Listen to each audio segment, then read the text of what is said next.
Nell'ambito dell'Open Day che si è svolto presso il Consorzio Universitario di Agrigento è stato anche presentato il corso di laurea Agora Mundi di mediazione linguistica, classe di laurea 12, che si svolge presso la struttura universitaria. Tra le materie del corso, quello della lingua araba e quella francese, il mediatore culturale apre ampi sbocchi occupazionali. È il corso di mediatore linguistico, che è una triennale che si svolge qui ad Agrigento e dà la possibilità poi di frequentare diversi tipi di specialistica. Il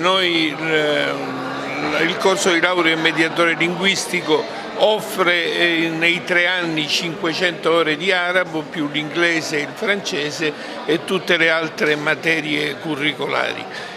Mediatore culturale e mediatore linguistico è una qualifica sempre di più richiesta e quindi abbiamo rafforzato notevolmente il corso, che è un corso di eccellenza fatto tutto con professori di altissimo profilo. Sono venuti tantissimi ad informarsi, significa che c'è un interesse crescente nei confronti di questo corso. La cosa più importante è che è un corso di eccellenza che viene fatto qui ad Agrigento ed è un'acquisizione stabile del consorzio universitario, che è iniziata già da 2 anni con successo crescente e che speriamo di portare avanti negli anni con sempre maggiore successo.